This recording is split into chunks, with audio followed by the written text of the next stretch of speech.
Apa kabar saudara? Kembali saya Bambang Kalitus.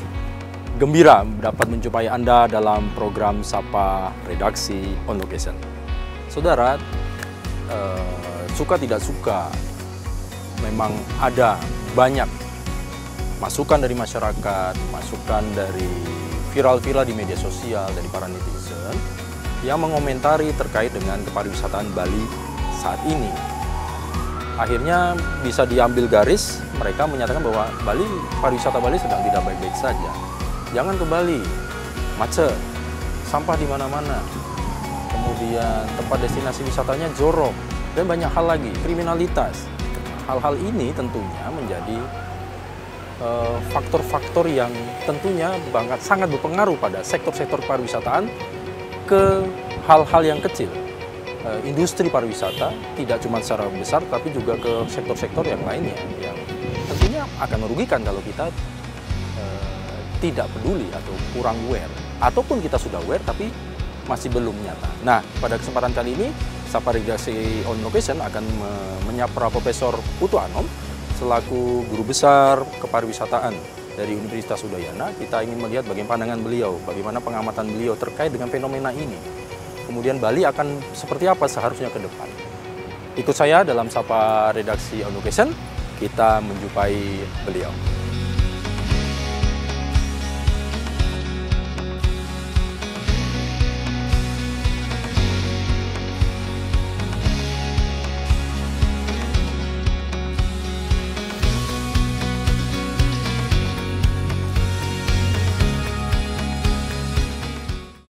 Baik, nah saudara, saya sudah bersama dengan beliau.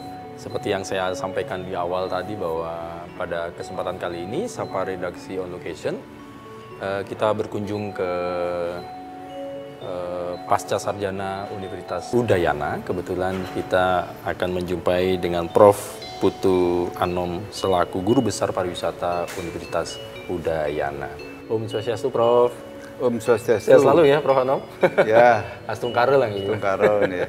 Matur suksma, terima kasih banyak Prof untuk waktunya, kasih, ya. untuk Kompas TV. Pada kesempatan kali ini kita mengajak sebetulnya mau mencari pandangan lah dari Profesor Anom selaku pengamat, boleh dikatakan yang berkecimpung tentang dunia pariwisata, terlebih untuk Bali itu udah sekian lama. Saya kira perlu kami mendengarkan juga mungkin bagaimana pandangan-pandangan dan mungkin juga insight-insight dari Prof Anom gitu. Prof, kan kita banyak sekarang, apalagi media sosial itu viral, kemudian menjadi perbincangan para netizen kalau di komen-komen terhadap hal-hal yang terjadi di Bali, apapun itu gitu Prof ya. Nah, kan ini terlebih-lebih kaitannya dengan memang kebanyakan mereka yang akan datang ke Bali itu adalah mereka yang ingin berwisata. Ya.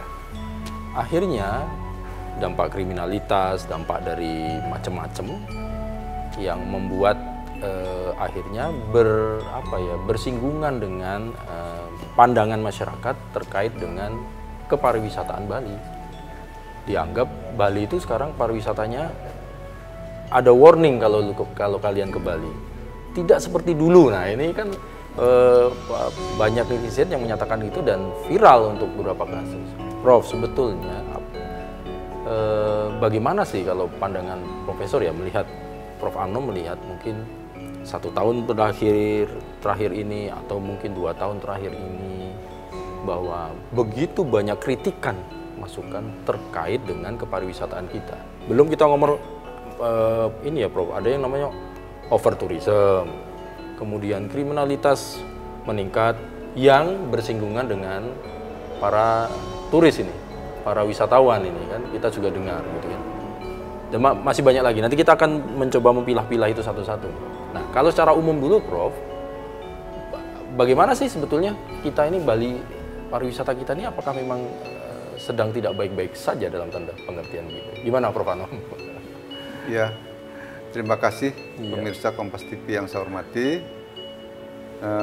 Kalau kita cermati ya, jumlah kunjungan wisatawan tahun 2019 sebelum pandemi itu untuk Wisman itu sebesar 6,3 juta.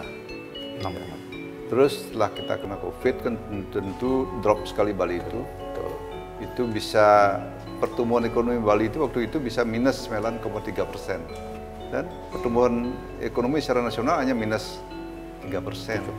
Kan betul-betul drop ekonomi Bali waktu itu ya. Iya. Kemudian setelah pandemi kita recovery. Nah terus kok aneh sekali. Ini Bali ini sedang tidak baik-baik saja lah ya. Sedang tidak baik-baik saja. Karena setelah recovery kok aneh-aneh kejadiannya gitu. Ya. Walaupun terakhir kunjungan Wisman ini sudah melebihi sebelum COVID hampir 6,4 juta di tahun Sudah ada peningkatan lagi ya Prof ya maksudnya ya? 6,4 juta di tahun 2024. Oke. Tetapi perlu kita cermati bahwa karakteristik wisatawan mana yang berkunjung itu perlu dicermati sekarang ya.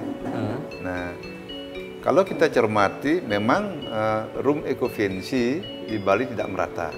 Ya. Yang tinggi itu pada momen-momen tertentu di Bali Selatan. Hampir 90% waktu itu peak season kemarin ya. Sedangkan di daerah Bali Utara, Bali Timur, Bali Barat itu bisa di bawah 50%. Belum break even point itu. Baik. Ya. Nah, kemudian kalau kita cermati wisatawan apa yang berkunjung, ada 4 tipe wisatawan, saya berikan contoh ya. Satu boleh juga backpacker ya. Backpacker itu secara umum kan petualang yang bekalnya sedikit. Iya. Walaupun ada juga backpacker yang berduit kan gitu ya. Boleh dikatakan wisatawan sandal jepit gitu ya. Jepit, betul. Nah, kemudian ada low medium. Yang kedua di atasnya backpacker ini. Kemudian ada yang di atasnya lagi itu medium lah. Medium. Kemudian yang keempat baru kualitas tinggi dalam arti kedisiplinannya dan tingkat pengeluarannya. Nah, setelah kita cermati, walaupun kunjungannya naik, ternyata yang banyak itu yang ini kelas bawah. Oh, justru yang backpacker ini? Iya, yang kelas bawah. Yang berkunjung berulang-ulang kali. Yang berkunjung ke Bali berulang-ulang kali. Bagus sih sebenarnya dia berkunjung berulang-ulang kali, tapi yang penting dia disiplin. Sekarang yang terjadi kan justru wisatawan kelas begitu itu banyak masalah yang dia kerjakan. Banyak masalah. Saya agak terkejut. Kok aneh sekali ya setelah COVID ini, adanya perang Rusia Ukraina ini,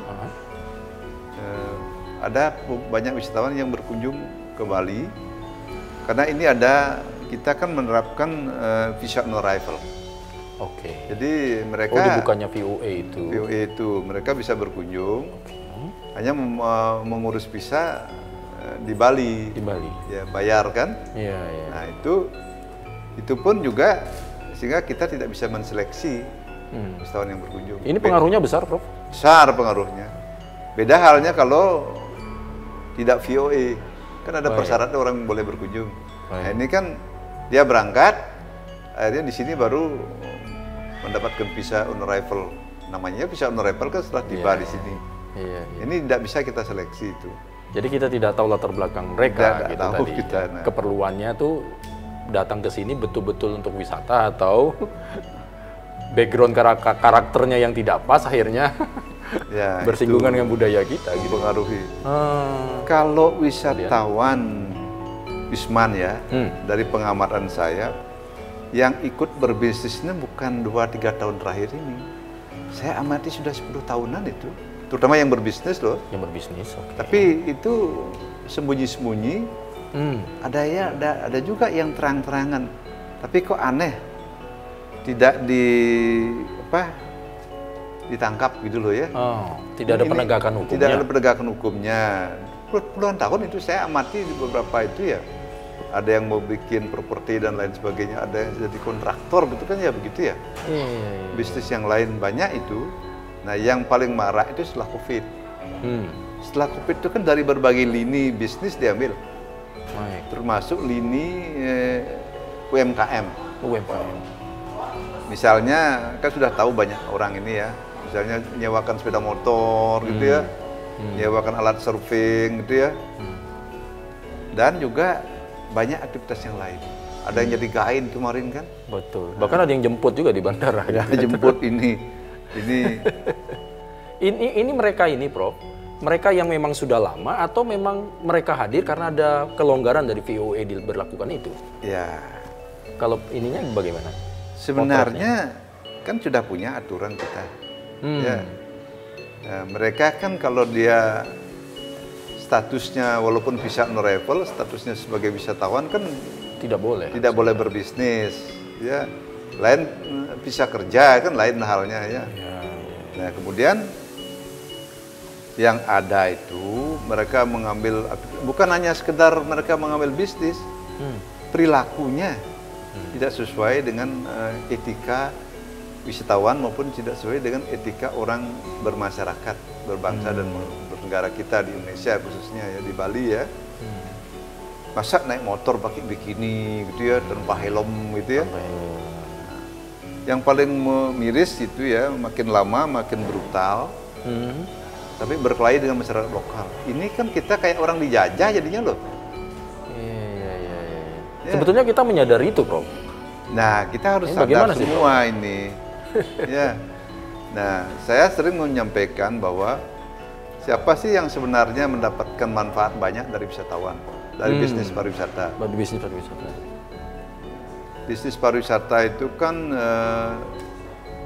padat modal sebenarnya. Ya. Karena yang mengeluarkan modal banyak itu kan untuk akomodasi. Nah, itu wajar kalau yang pemilik akomodasi dapat pemasukan yang banyak. Lebih besar. Gitu ya. Nah, tapi kan harus dapat juga semua aktivitas pariwisata itu termasuk kepada masyarakat kita ya. Mulailah kalau wisatawan sudah mengambil sampai yang UMKM terkecil itu kan sudah mengerikan itu ya. Jadi lahan kerja orang itu diambil ya. Saya mempertanyakan juga ada kewajiban wisatawan yang nanti golden visa itu ya. Golden visa, oke. Yang nanti bisa orang lama bertahunan berlama ya. Lama itu 10-15 tahun itu dengan mengeluarkan sekian miliar berinvestasi. Saya pertanyakan berapa miliar seharusnya pedomannya. Jangan sampai dia berinvestasi ikut-ikutan di UMKM. Puluhan miliar kan baru sebatas UMKM itu. Nah, jadi dia harus berinvestasi di menengah ke atas, ratusan miliar lah. Di situ baru benar. Iya. Nah, ini itu ya. Menarik, Prof ya. Tapi sebelumnya, Prof, tadi kita sedikit balik ya, Prof, terkait dengan seolah-olah mereka ini yang kita sinyalir lah, yang WNA ini datang ini yang diduga menggunakan visa atau diduga menggunakan kelonggaran dari kita untuk datang berwisata, tetapi mereka dalam tanda kutip menyalahgunakan, akhirnya mereka mencari mata pencarian kan gitu ya, Prof ya. Nah, apakah kesannya itu memang betul terjadi pembiaran dari kita, pembiaran dari pemangku kebijakan, pemerintah daerah ataupun siapapun yang itu, memang begitu atau memang sebetulnya kecolongan dalam tanda kutip? Tapi nanti kita lanjut lagi ya, Prof ya. Kita tahan dulu ya, Prof ya. Kita akan jawab. Saudara jangan kemana-mana. Kita lanjutkan Sapa Redaksi On Location masih bersama dengan Prof Anom selaku Guru Besar Pariwisata Universitas Udayana.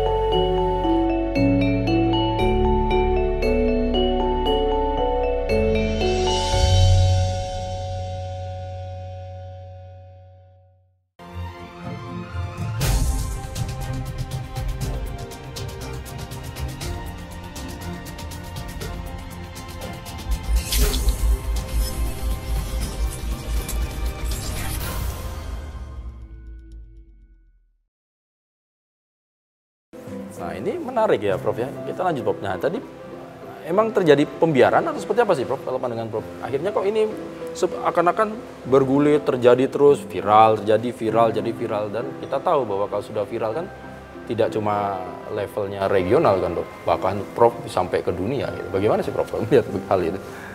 Ya, ini sebenarnya bukan dibiarkan sebenarnya. Sudah bergerak, sudah bertindak aparat kita baik mendeportase maupun yang lain ya. Tapi belum begitu tajam. Kebrutalan mereka itu melebihi tidak terbayangkan oleh aparat kita gitu loh. Misalnya berkelahi dengan masyarakat lokal itu kan kita aja jarang berkelahi dengan masyarakat sesama itu warga lokal. Kok ada wisatawan sebagai tamu itu berkelahi dengan penduduk lokal gitu. Kalau kita orang Indonesia berani tidak seperti itu di negara orang kan berani. Itu misalnya ya. Ini kok mereka itu melebihi etika dan kewajaran gitu. Sehingga aparat kita agak kewalahan juga. Nah, ke depan ini jelas perlu penegasan dan harus tegas bertindak ya. Jangan memandang dari warga negara apapun, kan tetap koordinasi dengan konsulat maupun kedutaannya. Betul. Ya. Dan juga jangan lupa, padahal kita sebenarnya di Bali ini kan sudah sampai ke tingkat bawah ada ya. Tingkat desa ada pemerintahan desa adat, desa dinas, ada pecalang dan lain sebagainya. Koordinasinya kurang bagus ini. Kadang-kadang masyarakat kita terutama sekali di daerah-daerah yang kampung turis itu ya, itu agak kurang peduli dia, agak kurang peduli.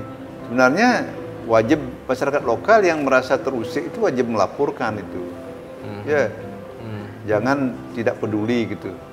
Jadi kadang-kadang mereka yang habis kehabisan uang itu dia kos di rumah orang, ya dengan kayak kos murah-murahan itulah.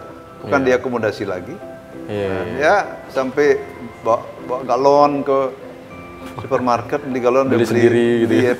Beli gas 3 kg dan lain sebagainya. Itu kan ini bagaimana ini kualitas wisatawan ini? Ya kita mass tourism atau quality tourism ke depan ini kan ini masalahnya. Ya. Nah, kemarin itu di berita ada di Kedonganan ya. Di Kedonganan, wisatawannya rame-rame nongkrong di warung makan gitu ya.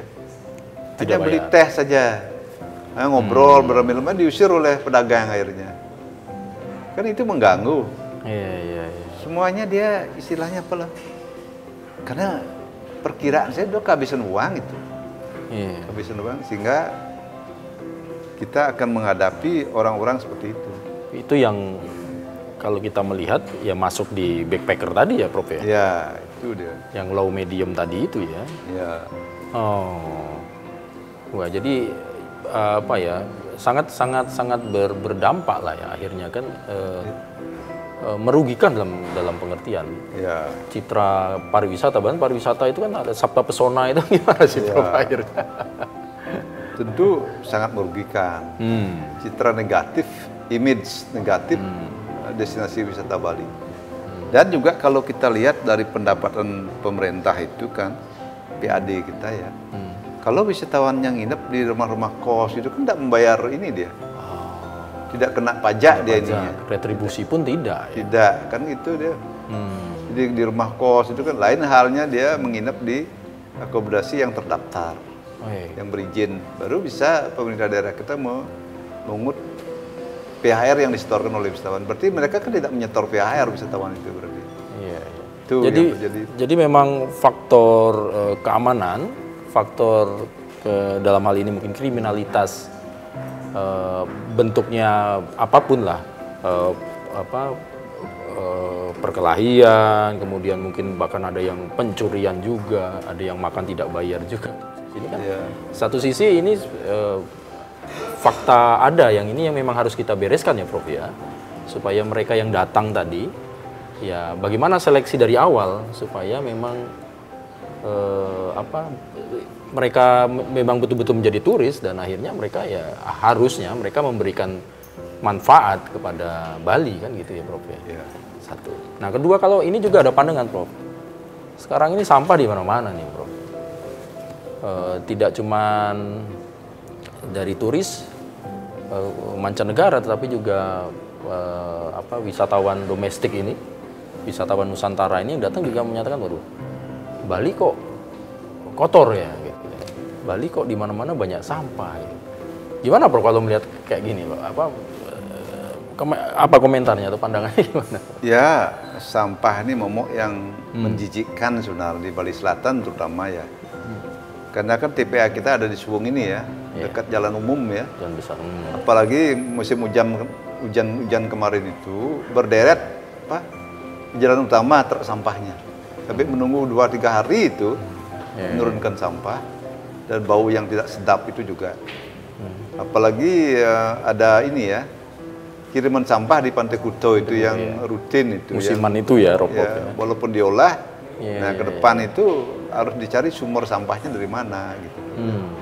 Nah, kita di Bali, pemerintah kita maupun masyarakat kita semua lah ya, belum punya yang namanya teknologi pengolahan sampah dengan baik. Itu yang terjadi. Sehingga semuanya dibawa ke TPA, dibakar, baru manual modelnya itu ya. Jadi pengolahan sampah yang model 3R ini belum jalan optimal itu. Bukan 3R, sebenarnya sampai 5R ada itu. Belum jalan optimal. Sehingga ke depan kita harapkan pemerintahan kita, jadi kan Gubernur, Bupati, Wali Kota akan dilantik ini besok tanggal 20 Februari untuk actionnya lebih tepat dan selalu bekerja sama dengan stakeholder kita, stakeholder pariwisata maupun masyarakat kita semua ya. Sebenarnya kita masyarakat sudah sadar kok bagaimana membuang sampah dengan baik gitu ya. Tapi karena volumenya, ini volumenya yang terlalu banyak di Bali Selatan. Satu, karena konsentrasi aktivitas pariwisata itu di Bali Selatan. Kedua, populasi penduduk di Bali Selatan yang sangat padat. Sehingga dengan sendirinya ya sampah itu menumpuk di sini. Banyak. Gitu. Ya. Jadi memang itu pengaruhnya besar sekali ya, Prof. Jadi kemarin kita juga ketemu dengan turis asing ini. Ya. Mereka bahkan menanyakan gitu. Masuk ke daerah Bali Timur lah ya, yang tempat wisata itu, mereka menyatakan kenapa banyak sampah, kemudian pada waktu jam operasional nih, jam 8, jam 9 pagi, mereka tersendat, Prof, mobil mereka itu, karena petugas kebersihannya mengambilin sampah. Jadi jalan itu macet jadinya. Nah, dia bertanya begini, kan saya sudah bayar 150.000 pada waktu masuk kan, Prof? Terus katanya informasi yang kami dengar adalah untuk sampah, untuk jalan, untuk infrastruktur. Terus kok kami tidak mendapatkan itu? Nah, itu ada kesan itu dari gimana nih, Prof? Ya, pertama teknik maupun jam penarikan sampah oleh tugas kebersihan itu terlalu siang. Kita kan masyarakat sebenarnya maupun siapapun itu kan sudah mengeluarkan sampahnya sekitar jam 5 pagi. Ya, masyarakat lokal itu kan maupun usaha pun begitu ya. Seharusnya sudah jam 6 sudah diambil itu. Jam 6 sudah selesai harusnya. Sudah selesai itu harusnya. Aktivitas warga sudah mulai. Paling terakhir jam 7 harus baru kelihatan di jalan ininya. Terus sampahnya. Kalau sudah melewati jam 7, itu kan pemandangan tidak sedap jadinya. Iya, betul. Nah, menyinggung masalah turisme levy yang 150.000 per wisman itu, memang ide awalnya dari dulu, saya pun mengapresiasi itu, saya ikut menyetujui juga itu ya. Yang dulu rencana $10 itu kan mirip juga dengan sekarang. Iya, betul. Tetapi kayaknya kemarin, kalau tidak salah itu ya, pengurusnya baru 35% yang membayar. Jadi diprediksi sebenarnya dalam tahun 2024 itu kan di awalnya dimulai dari tanggal 15 Februari 2024 ya. Betul. Pemilu itu 1 tahun lalu, betul. Ya. Betul, Prof. Kemudian kalau dihitung sebenarnya sudah ada pemasukan sampai Desember 2024 itu sekitar 900 M. Ternyata hanya dapat berapa itu? 350-an M ya. Jadi hanya 35% wisman yang membayar. Kenapa begitu? Kenapa ya? Nah, itu menjadi pertanyaan kita. Di mana lolosnya? Padahal itu wisman itu lebih banyak lewatnya ke pintu airport. Iya, udara. Lebih gampang seharusnya kan lebih mendetek, gampang. ya, Prof, ya? Nah, teknologi pemungutannya gimana? Kan itu masalahnya. Masa kita sampai kecolongan seperti itu? Di era sekarang ini kan teknologi pembayaran itu seperti sekarang ini kan tidak harus kehilangan itu. Apakah wisatawan itu sengaja cuek begitu? Atau memang travelnya keburu-buru membiarkan aja wisatawannya nggak bayar gitu loh? Atau sekarang justru yang banyak kan grup kecil justru banyak sekarang wisatawan itu ya. Sebenarnya lebih gampang kok itu mengurutnya. Kalau travel besar misalnya dia memiliki wisatawan ratusan, itu lebih gampang juga sebenarnya loh. Kan travelnya yang dimintai. Iya. Nah ini yang hanya 35%. Jadi kebocorannya berapa kan itu? Ya jadi jelas wisatawan sebenarnya tujuan pemungutan uang itu kan nanti kalau itu 2024 kan 2025 sudah bisa digunakan. Betul. Nah ini itu untuk salah satunya untuk kebersihan itu, kebersihan lingkungan dan lain sebagainya, termasuk peningkatan SDM semua itu ada aturannya itu sesuai dengan yang ditetapkan oleh DPRD Bali itu sebenarnya. Ya. Jadi memang akhirnya ya lagi-lagi kesan lagi nih, Prof. Karena memang mereka sendiri yang bertutur begitu mendapatkan di lapangan tidak sesuai dengan ekspektasi pengertian dia bahwa saya sudah bayar, harusnya Bali ekspektasi dia tinggi, tapi yang dia dapatkan begitu. Nah ini PR menurut hemat saya. Ini harus menjadi perhatian kita bersama. Nah jadi memang ada kriminalitas keamanan tadi yang menjadi poin juga. Nah sampah juga menjadi poin. Hal-hal dua hal ini yang selalu viral dan akhirnya menjadi perbincangan para netizen lah, bahwa akhirnya menyatakan bahwa Bali tidak baik-baik saja. Berpikir ulang kalau kamu wisata di Bali gitu. Ada, ya kan begitu, Prof. Bahkan begitu. Nah, bahkan kemarin kan kita juga dapat ada himbauan dari salah satu Eropa, media asing. Ya, media asing itu menyatakan bahwa jangan ke Bali dan tanda kutip.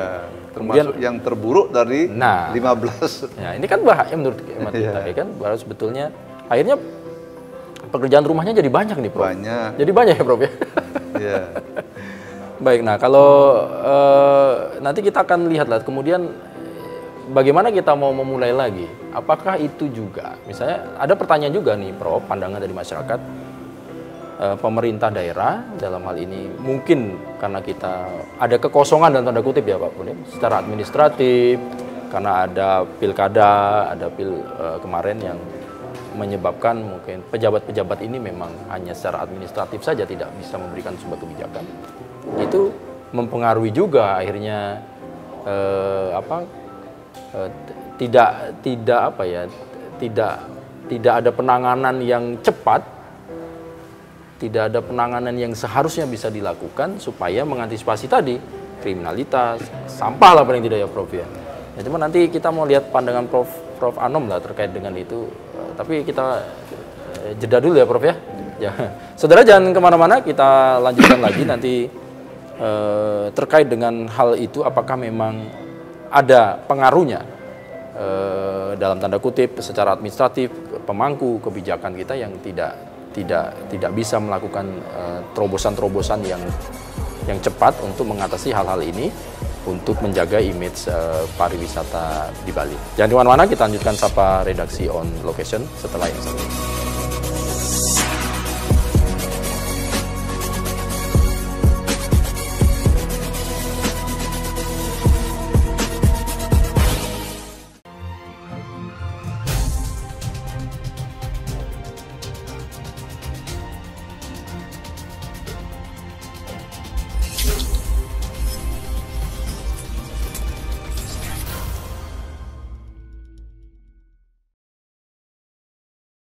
Terima kasih saudara, kita lanjutkan Sapa Redaksi on Location.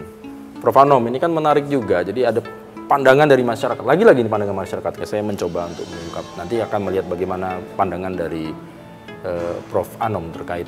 Jadi misalnya tadi masalah sampah, penanganan infrastruktur, jalan yang rusak, tidak cepat diperbaiki, segala macam itu imbas dalam tanda kutip karena memang hampir boleh dikatakan lah minimal 3 bulan sampai dengan 1 tahun kita ini kan ada ada yang statusnya PJ, ada yang statusnya PLT gitu kan. Apakah demikian juga pandangan dari Prof. Anum selaku pengamat pariwisata? Akhirnya ini sangat berdampak kepada kepariwisataan kita ya, terkait dengan itu gitu. Gimana Prof kalau pengamatan Anda, Prof? Ya jelas kalau di gubernur itu PJ-nya kalau tidak salah itu mulai dari September 2023. Lebih dari setahun sampai sekarang, hampir setahun 4 bulan. Nah, demikian juga beberapa kabupaten dan kota. Kalau Bandung sih tidak begitu ya. Wali kota Gianyar yang ada PJ-nya dan Klungkung yang di Bali Selatan lah, yang di Sarabagita maksud saya. Iya. Kalau Buleleng kan lama itu udah 2 tahun lebih ya. Nah, PJ itu beda dengan yang definitif kan ya, harus beda. Untuk pengambil kebijakan kan yang strategis itu kan yang definitif, yang boleh yang akan dilantik gubernur yang akan waktu dekat ini. Hari Kamis ini ya, 20 Februari ini ya. Itu dah kelemahannya kalau PJ.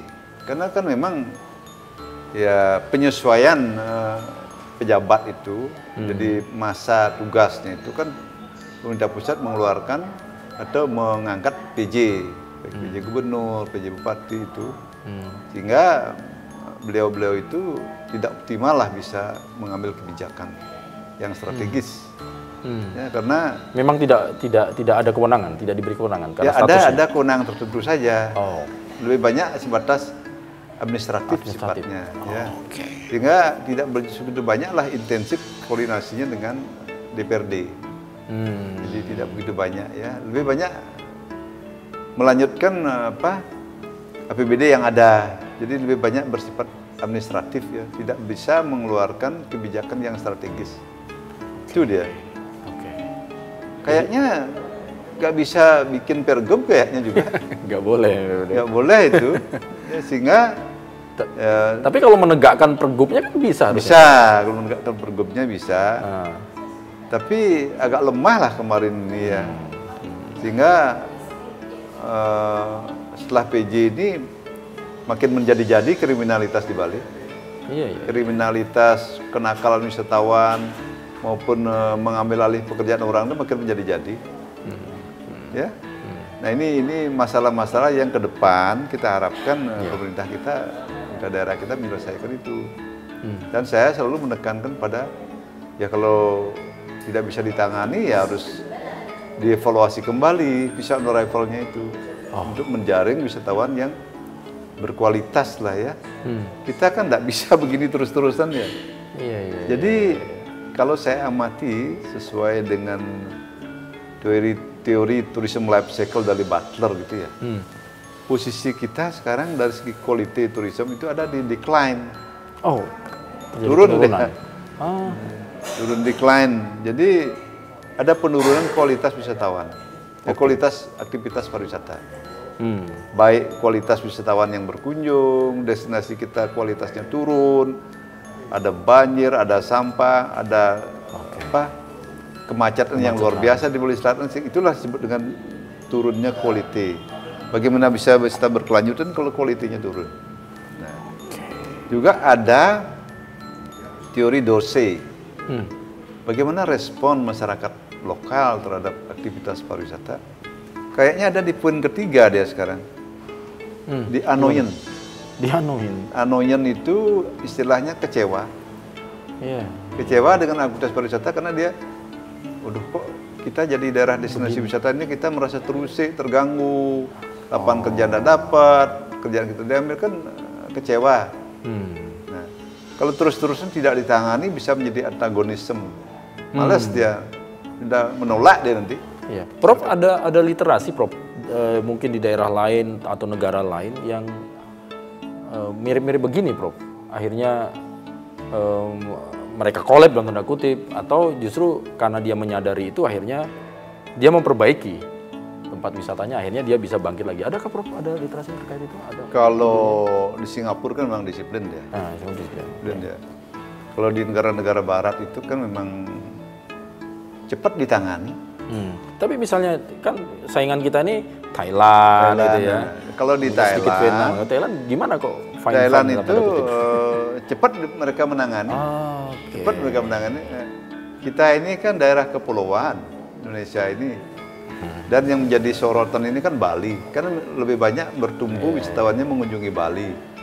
Sehingga polisi pemerintah pusat itu harusnya orientasinya cepat selesaikan masalah Bali. Ya. Jadi memang sudah ada beberapa apa yang disampaikan oleh pejabat-pejabat pusat, ini Bali harus dibenahi gitu ya. Tapi kami masih menunggu, kita masih menunggu di Bali ini pembenahannya bagaimana?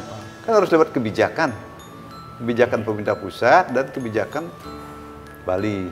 Ini kan kita mengharapkan dengan pemerintahan baru, presiden sudah baru, 100 hari kerja, gubernur nanti baru nanti. Nah ini harus ada perubahan nanti. Sesuai dengan visi misi mereka pada waktu menyampaikan ininya pada waktu kampanye.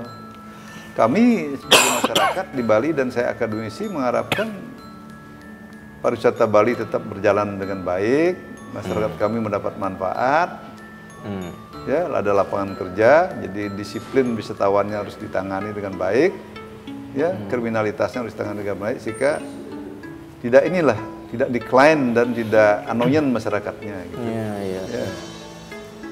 Nggak bingung sendiri dalam tanda kutip ya Prof. Ya. Kita ini yang menyediakan, kita yang punya, maka seakan-akan malah kita tidak mendapatkan apa-apa gitu. Ya ini menjadi boleh dikatakan perhatian kita bersama dan ini menjadi PR yang tidak main-main untuk gubernur yang baru, bupati yang baru gitu ya. Supaya memang lagi-lagi sekarang ini kan ada gini Pak, Bali redup gitu. Itu ya, Prof ya. Ya karena banyak sampah, banjir, macet. Jadi seakan-akan saya masuk bandara kalau pemikiran mereka keluar bandara baru 1 kilometer payudara masih bagus, lebih lewat dari situ udah dia kena macet. Dia sudah berjumpa dengan sampah, dia berjumpa dengan tempat-tempat yang seharusnya memang keindahannya itu memang natural banget seperti Bali zaman dulu gitu, Prof. Begitu ya, Prof ya? Iya. Sepakat untuk itu, Prof. Iya. Baik, jadi Prof ini menjadi hal-hal yang harus diselesaikan ke depan gini. Ini nggak main-main ini kan. Nah, kalau kita terkait dengan destinasi wisata, nih Prof, ada masukan Prof terkait dengan destinasi wisata ini banyak yang komplain juga tadi ya terlepas memang akhirnya sampah sudah kita bahas tadi, tapi ada hal-hal lain yang mungkin perlu menjadi tantangan atau yang memang harus menjadi pemikiran bersama terkait destinasi wisata kita ini. Gimana Prof Anof?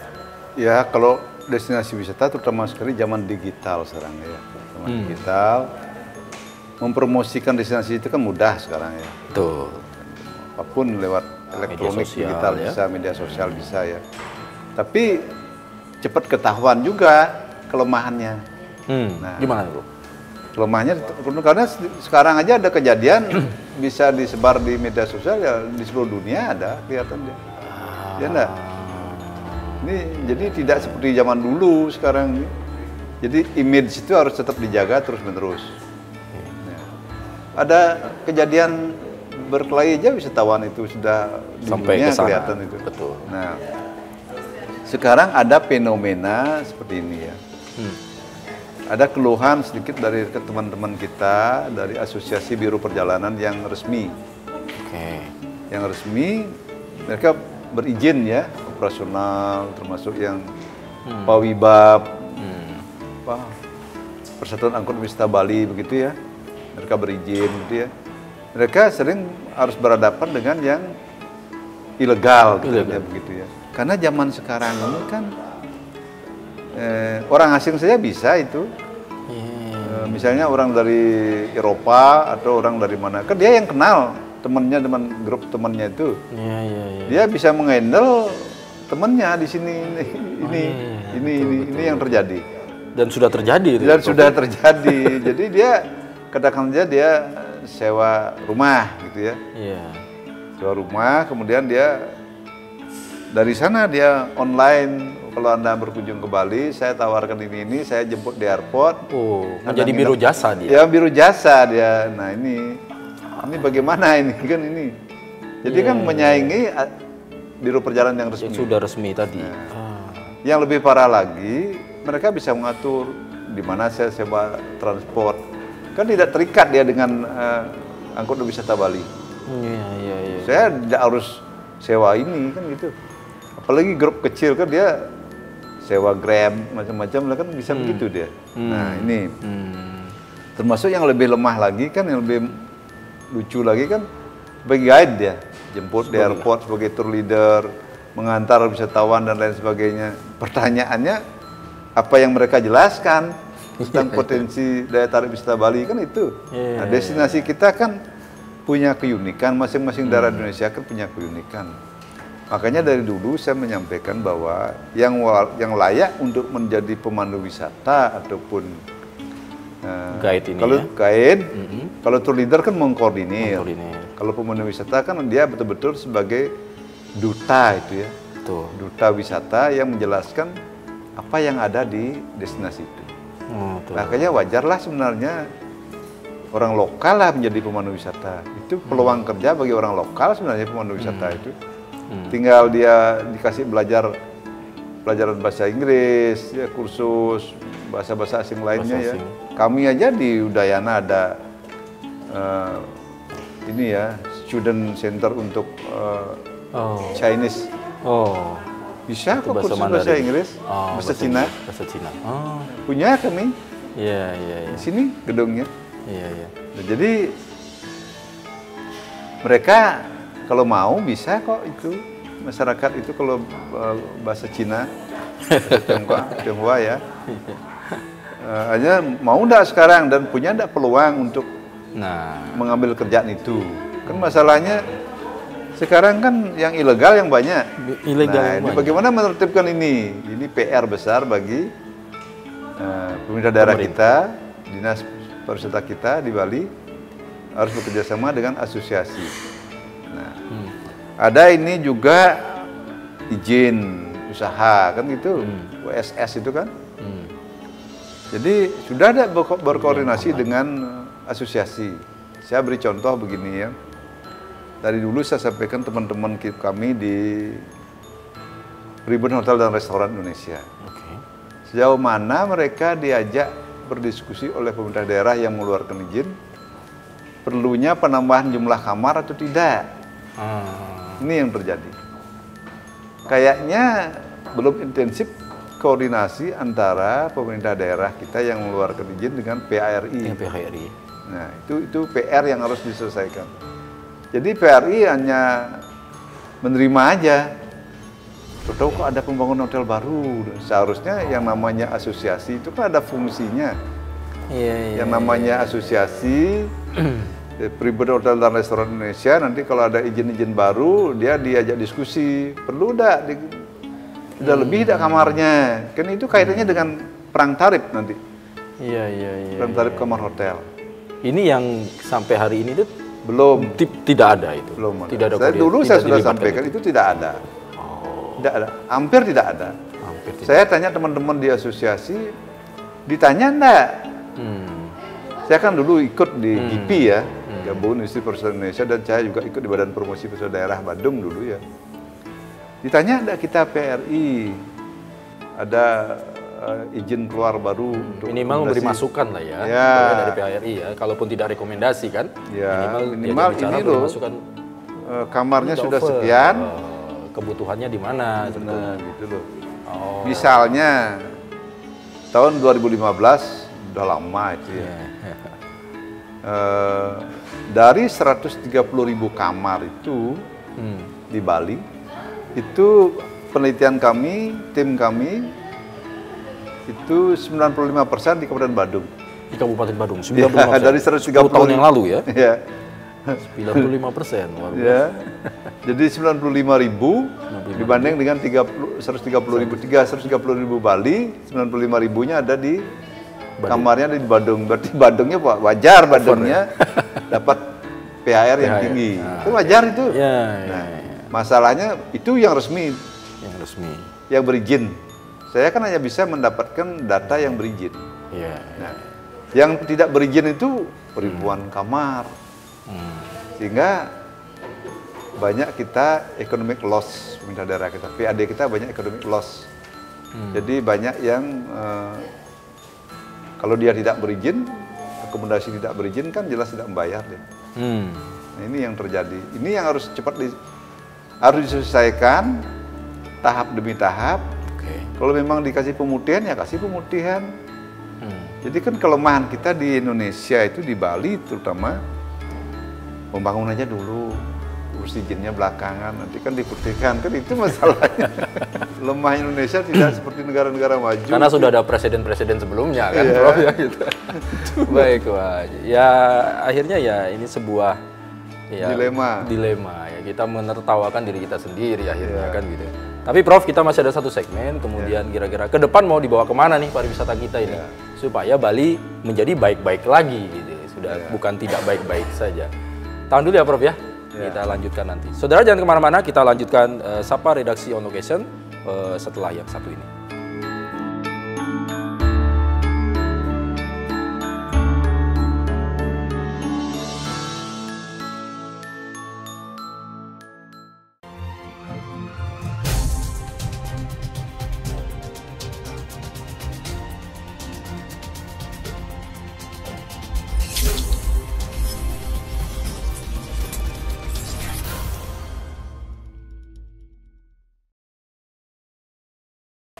Baik, kita lanjut Prof. Lanjutkan. Jadi memang ya kita sekarang harus mengakui ikut-angkut pariwisata untuk Bali tidak baik-baik saja gitu saat ini kan. Tetapi kemudian kan kita berharap Prof, ada pemerintahan baru, kemudian pejabat gubernur sampai dengan tingkat bupati juga nanti akan segera dilantik dan akan menjalankan itu. Nah, apa yang menjadi poin-poin penting kita Prof, supaya ya ini lagi nih balik lagi Bali bersinar lagi, memang layak lagi, betul-betul layak dalam pengertian ya kalau datang komplain tidak ada komplain lagi. Dan gimana Prof? Ya kalau kita amati sebelum pandemi itu kan itu sumbangan sektor pariwisata ya. Saya bilang sektor pariwisata ya secara keseluruhan itu hampir 60-70% kepada PDRB Bali, produk domestik regional Bali, sangat tinggi. Sehingga setelah terjadi COVID itu minus pertumbuhan ekonomi Bali minus 9,3%, sehingga drop sekali dia. Jadi kayak begini dia, kayak kita membuat telur satu keranjang. Nah, ini ibaratnya itu teori Pareto namanya. Membuat telur satu keranjang, kalau telur itu jatuh ya habis pecah dia kan. Nah ini sebenarnya jangan telur aja dibuat. Ini sektor lainnya harus digalakkan ini. Saya melihatnya persaingan pariwisata ini sudah mulai jenuh nanti. Kita harus melirik sekarang untuk di Bali ini supaya baik-baik. Ya, apakah nanti jadi pembangunan jalan yang lain-lain itu ya, karena ada efisiensi juga kan? Iya. Ini juga pengaruh ini juga ya. Dan juga efisiensi itu juga akan berpengaruh terhadap ini meeting insentif itu, MICE itu. Pasti kan? Pasti. Ini satu hal lagi nih, keresahan lagi nih kawan hotel PHRI ini. Saya melihatnya di satu pihak ada efisiensi, di pihak lain pasti ada dampak. Berdampak. Pasti itu. MICE kayaknya akan menurun dia. Kan biasanya meeting, ada kegiatan meeting ataupun conference di Bali yang didanai pemerintah. Iya, government sangat besar ya. Government biasa sangat besar itu. Kuenya besar. Biasanya justru balik dia sebenarnya, banyak sekali sebenarnya pengalaman kami ya sebagai orang akademisi, sebagai orang yang juga orang government lah ya, jadi ASN ya. Itu juga dilaksanakan di hotel BUMN. Nah, kan balik dia uangnya sebenarnya lagi gitu. Nah, ini nanti risikonya seperti itu dia. Ya. Kemudian Bali ini memang dari segi luas lahan kan sempit dia. Hanya 5.700 km persegi. Itu sama dengan luas lebih kecil dari kabupaten di luar Bali itu. Ya. Nah, tata ruangnya sudah mulai agak rusak. Nah, ini perlu disempurnakan lagi ya. Saya dari dulu sudah berkali-kali menyampaikan, malu saya sama wisatawan itu ya. dari akademisi asing itu juga diajak diskusi itu. Kok begini tata kelolanya di Bali, dibilang gitu saya malu saya. Karena ada banyak sekali kita memanfaatkan lahan-lahan subur untuk hal-hal yang harus dicarikan lahan yang lain sebenarnya. Ini kan sudah kacau kita nih. Ya, ini ada rencana umum tata ruang, ada rencana detail tata ruang, tapi implementasinya berbeda. Jauh api ada dari jalur, panggang. ada papan jalur hijau, papannya ada, tapi bangunannya jalan terus. Kan ini yang harus mulai tegas ke depan. Karena apa? Saya memantau belakang ini ya, kok banyak sekali yang jebol daerah kita. Udah menyamai daerah lain kan? Di Karangasem, di mana-mana masih musim hujan kemarin itu kan, Puting Beliung dan lain sebagainya banyak yang jebol. Setelah saya amati, mulai dari kita di Bali mengenal namanya hulu teben. Hulu teben. Hulu teben itu hulu itu daerah pegunungan, teben daerah pantai, hilir ya. Nah ini kayaknya kita tidak bisa membedah hilir saja. Hulunya itu, saya mengamati ini konservasi hutannya sudah mulai lemah ini. Karena sudah mulai dirubah-rubah menjadi hutan produksi, sehingga ada resapan air itu berkurang, sehingga kita khawatirkan nanti ada kekurangan air, aliran sungai itu, danau itu, kemudian terjadi abrasi. Kan ini terjadi sekarang, sudah terjadi, termasuk karena struktur tanahnya udah nggak kuat. Hilir ini jangan hilir yang pantai yang sepadan pantai ini, hilir yang di Pecatu aja, yang tebing-tebing di anu itu kan sudah mulai akan roboh tuh. Nah ini hal-hal yang terjadi. Nah juga kita harapkan juga ke Bali pemanfaatan hilir itu harus bagus, dan pusat itu di hulu itu harus bagus juga. Nah ini yang perlu dana 150.000 itulah sebenarnya mau dimanfaatkan.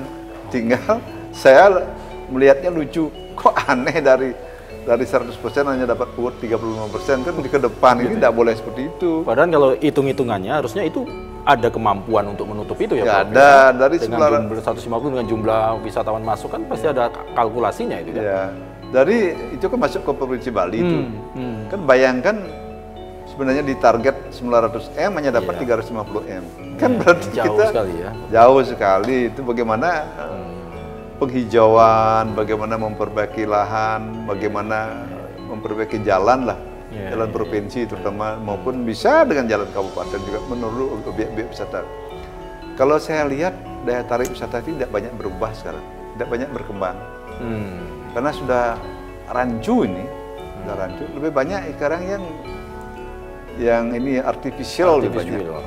Jadi buatan lebih banyak, yang glamour itu lebih banyak, yang ya seperti itulah yang banyak ini. Padahal dari dulu ikon kita budaya.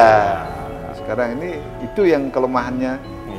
Ya mengundang juga dari segi PAD sih tinggi, tapi mengundang kriminalitas banyak juga gitu. Iya, dunianya berbeda kan? Dunia berbeda itu. Iya, akhirnya begitu. Waduh, luar biasa nih, Prof. Ya, mudah-mudahan ini apa ya, menjadi renungan kita bersama lah ya, Prof. Ya. Masyarakatnya, pemerintahnya, semualah yang kita yang mencintai Bali ini. Supaya Bali tidak, dalam tanda kutip, tidak ditinggalkan. Maksudnya ditinggalkan itu tidak cuma tidak datang, tapi image-nya tertinggal akhirnya kan, seperti tempat-tempat destinasi wisata yang lain. Terakhir, Prof, apa yang ingin disampaikan, Prof? Supaya jadi gimana, Prof? Merenungkan bisa, harus direnungkan, tetapi tidak hanya bisa merenung. Kalau hanya merenung aja kan, kami mohonkan kepada pemerintah pusat, Kementerian Pariwisata maupun kementerian terkait, imigrasi, kan beda-beda kementeriannya sekarang itu ya. Dan pemerintah daerah kita, daerah Bali, provinsi, kabupaten, kota, untuk mengimplementasikan bagaimana pembangunan Bali yang berkelanjutan yang sebenarnya. Dan memang kita harus menseleksi juga dari pengalaman yang ada wisatawan yang berkunjung. Kami untuk pemerintah pusat kami mohonkan untuk mengevaluasi negara-negara mana yang kira-kira kita harus cabut VOA-nya, visa on arrival-nya. Mana yang masih kita tetapkan, karena ada kerugian-kerugian yang dialami oleh destinasi Bali. Saya kira itu untuk kedepannya pembenahan itu penting dan mendesak, sehingga Bali tetap eksis dan ada diversifikasi sektor ekonomi yang dikembangkan di Bali tidak hanya pariwisata, Hanya tapi yang lainnya. Pasca panen, banyak pengolahan itu yang harus dikembangkan. Baik, baik, baik. Matur Suksma, terima kasih banyak Prof. Putu Anom, guru besar, pakar pariwisata dari Universitas Udayana. Mudah-mudahan ini sedikit banyak memberikan insight, masukan, kesadaran kita bersama supaya ke depan pemangku kebijakan, stakeholder, baik pusat maupun sampai dengan daerah, dan terlebih kita juga harus betul-betul menyepakati ketentuan yang sudah ada, tegas dilaksanakan, kemudian kita patuh terhadap apa yang sudah kita buat gitu Prof ya, terkait dengan kepariwisataan. Matur Suksma sekali lagi, salam sehat selalu, Rahayu Prof. Nah, saudara, demikian tadi Sapa Redaksi On Location, sedikit kita berbicara terkait dengan kepariwisataan Bali yang katanya sedang tidak baik-baik saja. Kita berharap besar sekali untuk Bali kembali bersinar, kembali keluar dari keredupannya, dan ya menjadi tadi Bali menjadi tempat destinasi wisata yang berkelanjutan. Saya Bambang Kalitus menutup program Sapa Redaksi On Location untuk episode kali ini. Kita jumpa lagi minggu depan tentunya dengan hal-hal dan pembahasan-pembahasan yang tidak kalah menarik yang kami sampaikan kepada Anda, dan sampai jumpa.